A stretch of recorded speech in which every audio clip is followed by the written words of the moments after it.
నజరేయుడైన యేసుక్రీస్తు పరిశుద్ధ నామములో మీ అందరికీ కూడా శుభవందనములు తెలియజేస్తున్నాను. మరందరికీ కూడా దేవుడి దీవెనలు ఆశీర్వాదాలు మెండుగా కలుగును గాక. ఆమేన్. ఈ రోజు అంశం ఏమనగా మరి అందరికీ కూడా భయం కలిగించేది ఏంటంటే యుగాంతము అనేది వచ్చేసింది.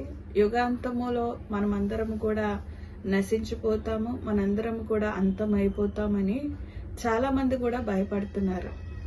కానీ ఈరోజు మనము నేర్చుకోవాల్సిన పాఠాన్ని మనం నేర్చుకోవాలి. ఎందుకంటే ధైర్యం అనేది చాలా అవసరం. ఎందుకంటే ఒకసారి ఒక మాట ద్వారా మనకి ధైర్యం రావచ్చు, ఆ మాట మనల్ని కడవరకు కూడా నడిపిస్తుంది అనే విషయాన్ని మనము గమనించాలి. కానీ ఈ రోజుల్లో మనకి ఏంటంటే అనేకమైన మరి వ్యక్తుల నుండి, అనేకమైన మరి వీడియోస్ నుండి, అనేకమైన చూసే విధానాన్ని బట్టి ఈరోజు మనకి అంతం వచ్చేసింది. ఈరోజు మనకి ఏది కూడా హోప్ అనేది లేదు. ఇంకొకరు ఏం చెప్తున్నారంటే మరి ఈ యొక్క యుగములోనే, ఈ యొక్క జనరేషన్ లోనే యేసు ప్రభు అన్నవాడు వచ్చేస్తున్నాడు. మరి మనము యేసు ప్రభు రాకుండా మనం చూస్తున్నాం అనే విషయాన్ని వాళ్ళు తెలియజేస్తున్నారు. అయితే ఇక్కడ క్రిస్టియన్స్ ఛానల్స్ లో కావచ్చు, లేకపోతే మరి వేరే ఛానల్స్ లో ఎక్కడ చూసినా సరే ఈ యొక్క విపత్తుల గురించి, ప్రకృతి వైపరీత్యాల నుండి లేదా ప్రకృతి ఏదైతే మరి చూపిస్తున్నారో అవన్నీ కూడా జరుగుతున్నాయి. కాబట్టి మనకి యుగాంతం అనేది వచ్చిందనేది అనుకుంటున్నాం. కానీ ఈరోజు మనం నేర్చుకోవాల్సింది ఏంటంటే యేసు ప్రభు మత్తయి సువార్త 24వ అధ్యాయంలో ఆయన క్లియర్ గా చెప్తాడు దేవుని యొక్క అంటే ఆయన రాకడ గురించి, ఎలాగ ఎత్తబడతాం, ఏం జరుగుతుంది, ఏమవుతుంది, యుద్ధాలు జరుగుతాయి, భూకంపాలు వస్తాయి, మనుషులు మీద కొట్టుకుంటారు, తర్వాత ప్రేమ చల్లారిపోద్ది, ఇవన్నీ కూడా ఆయన చెప్పుకుంటూ వస్తాడు. కానీ ఈరోజు మనం నేర్చుకోవాల్సింది ఏంటంటే చివరిలో ఒక మాట అంటాడు, నా యొక్క రాకడికి నాకే తెలియదు, తండ్రికి మాత్రమే తెలుసు. కానీ మీరు సిద్ధపడితేనే ఇవన్నీ కూడా మీరు ఎదుర్కొన్న ధైర్యం కలిగి ఉంటారనే విషయమును ఆయన అక్కడ చెప్తాడు. అయితే మనిషి పైన ప్రేమ అనేది లేదు, దయ అనేది లేదు. కాబట్టి ఒకరికొకరు చంపుకుంటున్నాం, ఒకరికొకరు మాటలు అనుకుంటున్నాం, ఒకరికొకరు మరి ఏదైనా చేయడానికైనా సిద్ధపడే జీవిస్తున్న ప్రజల మధ్యన మనం ఉంటున్నాం. కానీ ఇవన్నీ కూడా వేదనకు ప్రారంభం అనే విషయాన్ని మనం గమనించండి. ఇవన్నీ కూడా జరుగుతుండగా సంఘం అనేది బలపరచబడాలి. ఎందులో బలపరచబడాలి? దేవునితో బలపరచబడాలి, ఆయనతో అంట కట్టబడాలి. ప్రార్థన యందును ఆయన యొక్క లేఖన భాగములందు మనం ఏం చేయాలంటే అంట కట్టబడాలి. అప్పుడు మనం ఫలిస్తాం. ఈ యొక్క విపత్తుల గురించి మనం భయపడని అవసరం లేదు. ఈ యొక్క విపత్తులు వచ్చినా సరే మనం ధైర్యం కలిగి ప్రార్థన చేస్తూ ముందుకు వెళ్ళాలి. ఎందుకంటే ఏ సమయాన్ని ఎక్కడ ఏం జరుగుతుందా అనే విషయం కూడా మనకి తెలియదు. కానీ అన్నిటికీ కూడా సిద్ధపడి ఉండాలి. మన మరణముకు కూడా సిద్ధపడి ఉండాలి.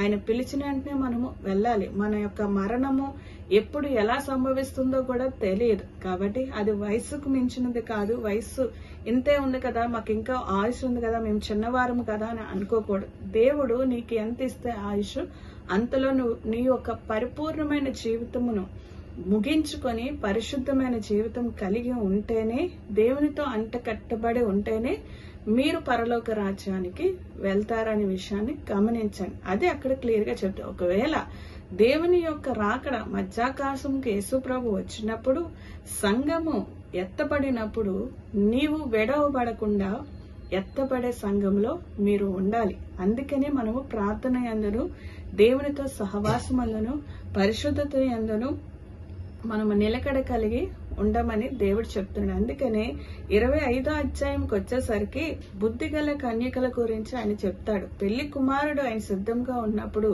బుద్ధిగల కన్యకులు వారు సిద్ధపడి దివిటీల్లో నూనె పోసుకొని పెళ్లి కుమారుడి కొరకు వారు ఎదురు చూశారు. కాబట్టి తలుపులు తెరవబడగానే పెళ్లి కుమారుడితో సహా ఆ యొక్క మండపములోనికి వెళ్లారు. ఈ విధంగా మనము జీవిస్తేనే ఇది వేదనకు ప్రారంభం, అనగా రాకడకు సిద్ధంగానే ఉంది. మధ్యాకాశానికి ఆయన వస్తాడు. సంఘం అనేది ఎత్తబడాలి. ఈ యొక్క ఎత్తబడినప్పుడు నీవేం చేయాలంటే సిద్ధపడి జీవించాలి. అంతేగాని యుగాంతం వచ్చేసింది, యుగాంతంలో మేము ఉండిపోయాము, దేవుని రాకడ వచ్చేస్తుంది అని చెప్పేసి సంతోషపడడం కాదు. దేవుని రాకడ వచ్చింది అనుకోండి, సంఘం ఎత్తబడాలనుకోండి, సంఘం ఎత్తబడి వెళ్ళిన తర్వాత మహాశ్రమ కాలం అనేది, మహా భయంకరమైన కాలం అనేది రాబోతుంది. అవన్నీ కూడా ఫినిష్ అవ్వాలి. అప్పుడు యుగాంతం అనేది వస్తుంది. ప్రకటన గ్రంథం ప్రవచనము నెరవేరకుండా యుగాంతం అనేది జరగదు. ఎందుకంటే కొత్త ఆకాశం, కొత్త భూమి అనేది అక్కడే ఉంది. ఈ యొక్క యుగం అంతం అవ్వాలంటే ఈ యొక్క పాత భూమి తీయవేయబడాలి, కొత్త ఆకాశం అనేది రావాలి, కొత్త రాజ్యం అనేది రావాలి. మన రాజు మనకి 1000 ఏళ్ల పరిపాలన అక్కడ మనకి జరుగుతుంది. ఆయనతో కలిసి మనము 1000 ఏళ్ళు ఆయనతో, యేసు ప్రభుతో, మన రాజుతో మనం సహవాసం కలిగి ఉంటాం. ఇవన్నీ కూడా ప్రవచనాలు జరగకుండా యుగాంతం వచ్చిందని చెప్పి మనము అపోహపడటం అనేది చాలా బాధాకరమైన విషయం. బైబిల్ గ్రంథం చేత పట్టుకోవడమే కాదు, బైబిల్ గ్రంథము మనకు తెలియాలి, బైబిల్లో ఉన్న ప్రవచనాలు మనకు తెలియాలి, బైబిల్లో ఉన్న లేఖనాలు మనకు తెలియాలి, బైబిల్లో ఉన్న మాటలు మనకు తెలిసినప్పుడు రాకడకు అనేది మనము సిద్ధపడతామనే విషయాన్ని మీరు గమనించారు. అందుకని మత్తయి సువార్త 24వ అధ్యాయంలో యేసు ప్రభు చెప్పిన మాటలు మనం జ్ఞాపకం చేసుకోవాలి. మనకి వేదనకు ప్రారంభం అంతేగాని యుగాంతం వచ్చిందని మనము ఊహించుకో. ఇవన్నీ సిచ్యువేషన్స్ జరుగుతున్నాయంటే మనము రాకడికి సిద్ధపడాలి. దేవుని కొరకు మనం సిద్ధపడాలి. బుద్ధిగలే కన్యకల్లాగా మనం సిద్ధపడాలి. అది దేవుడు చెప్తున్నాడు. అందుకనే ప్రేమలు చల్లారుతున్నాయి. ఎక్కడ చూసినా మరి చంపుకుంటున్నారు, నడి రోడ్డు మీద మరి చంపుకుంటున్నారు, భార్యాభర్తలు చంపుకుంటున్నారు, మరి పిల్లలు ఎక్కడ పడితే అక్కడ చెదరైపోతున్నారు. అన్యాయంగా యవనస్తులు డ్రగ్స్ కి అన్నిటికీ కూడా బానిసైపోతున్నారు. ఎక్కడుంది ప్రేమ? ఎక్కడుంది మనసు అనేది? ఎక్కడుంది మనిషికి మనిషి ఆదరించుకోవడం? ఎక్కడుంది మనిషి ప్రేమించుకోవడం? మరి మనం చేయవలసింది ఏంటి? ఆ కిందని చెప్పాడు కదా, మనము సంఘానికి సిద్ధపడి ఉండాలి. మనము నశించిపోకుండా దేవుడు మనల్ని వెదకి రక్షించాడు కదా, ఆ వెదక రక్షించిన మనము ఇంకా అనేక మంది రక్షించడానికి, నశించిన దాని వెదక రక్షించడానికి మనుష్య కుమారుడు ఈ లోకానికి వచ్చాడు. మనము నశించే వారం కాబట్టి ఈరోజు దేవునిని అర్థం చేసుకొని, ఆయన మనకు తండ్రిగా ఉన్నాడని అర్థం చేసుకుని, మన కొరకు, మన పాపముల కొరకు ఆయన మరణించి తిరిగి 3వ దినాన లేచాడు, సజీవుడవై ఉన్నాడు, ఆయన త్వరగా రాబోతున్నాడని నమ్మిన మనము ఇంకా ఈ విషయాన్ని తెలియక అనేక మంది ఉన్నారు, వారికి తెలియజేయాలి. ఎందుకంటే యుగాంతం వచ్చిందని మనం ఆనందపడకూడదు, దేవుని దగ్గరికి వెళ్ళిపోతున్నామని ఆనందపడకూడదు. కానీ అనేక మంది నశించే వారు ఉన్నారు. వారి కొరకు మనము భారం కలిగి సేవ చేయాలి, దేవుని దగ్గరికి నడిపించగలగాలి. బుద్ధిగల కన్యకల్లాగా మనము ముందుకు సాగాలి. ప్రార్థనలోని, వాక్యములోని, అన్నిట్లో కూడా మనము సాగి దేవుని కోసం నమ్మకముగా నిలబడాలి. కాబట్టి ఈ రోజు నేను చెప్పవలసిన విషయం ఏమిటంటే, 2వ రాకడ వచ్చేసింది లేదా యుగాంతం వచ్చేసింది, ఈ తరంలోనే యేసు ప్రభు రాకడ ఉందనేది అబద్ధం అనేది నేను చెప్పబోతున్నాను. ఎందుకంటే బైబిల్ గ్రంథము సత్యమైనది. బైబిల్ గ్రంథం ధ్యానించినప్పుడు యేసు ప్రభు పలికిన మాటలు మనం నెరవేర్చబడాలి అంటే అది మనం బయటికి తీసుకొని రావాలి. అది అందుకనే ఈ యొక్క వీడియో చేస్తున్నాను. యుగాంతం అనేది అప్పుడే ఉండదు. ప్రవచనాలు నెరవేర్చబడాలి. ఎక్కడ? ప్రకటన గ్రంథం నెరవేర్చబడాలి. మహాశ్రమకాలము, 7 ఏళ్ల మహాశ్రమకాలం రావాలి. అప్పుడు మనకి యుగాంతం అనేది వస్తుంది.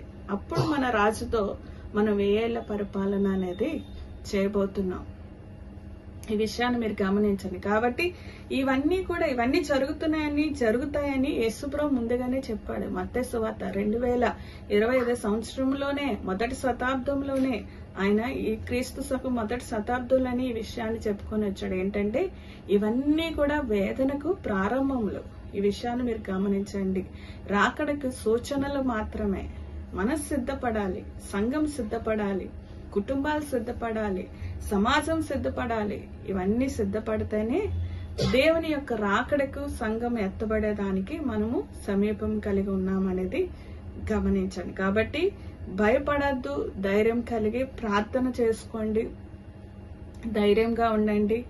ఈ యొక్క వీడియో చూస్తున్న మీ అందరికీ కూడా ఒక మాట ఏంటంటే, భయపడుతున్న వారికి ధైర్యమునివ్వండి, భయపడుతున్న వారికి ఆదరణ ఇవ్వండి, భయపడుతున్న వారికి మనము యేసయ్య గురించి ప్రకటన చేయండి. ఎందుకంటే యేసు లేకపోతే ధైర్యం ఉండదు, భయమే ఉంటుంది. చీకటి యుగంలో వారు ఉన్నారేమో గాని ఈ లోక దేవత వారికి గుడ్డత్వం అనేది కలగజేసిందేమో గాని మన ప్రభు మన కండ్లకు సత్యమని అనేది బయలుపరిచాడు గనుక ఇది యుగాంతము కాదు, లేదా ఇది అంతము కాదు, దేవుని యొక్క రాకడకి కాదు, గాని ఇవన్నీ కూడా వేదనకు ప్రారంభం అనేది సంఘము ఎత్తబడాలి విషయాన్ని మనము ప్రకటన చేయాలి. ఇది చెప్పాలి క్లియర్ గా మన బంధువులకి, మన రక్త సంబంధాలకి, ఇరుగు పొరుగు వారికి, మీకు చేతనైన వారందరికీ కూడా, ఎవరైతే మీకు సమీపంగా ఉన్నారో వారందరికీ చెప్పండి. మత్తయి సువార్త 24వ అధ్యాయము బైబిల్ ఉన్నట్లయితే యేసు ప్రభు పలికిన మాటలన్నీ కూడా మీరు చదవండి. ప్రకటన గ్రంథం కూడా చదవండి. చదివినప్పుడు మీకు క్లియర్ గా అర్థమవుతున్న విషయాన్ని గమనించండి. చివరిగా ఒక మాట, యేసు ప్రభు మరి సముద్రం మీద పడవలో ప్రయాణం చేస్తూనే వెళ్ళినప్పుడు పెద్ద గాలి, తుఫాను, సముద్రం అంతా కూడా అల్లకొల్లమైంది. కానీ శిష్యులు మేము నశించిపోతున్నాము, నీకు చింత లేదా అన్నప్పుడు ప్రభు వారు లేచి నిలబడి గాలిని, సముద్రమును, తుఫాన్ని ఆయన గద్దించాడు. అప్పుడు సముద్రము నిమ్మలమైంది.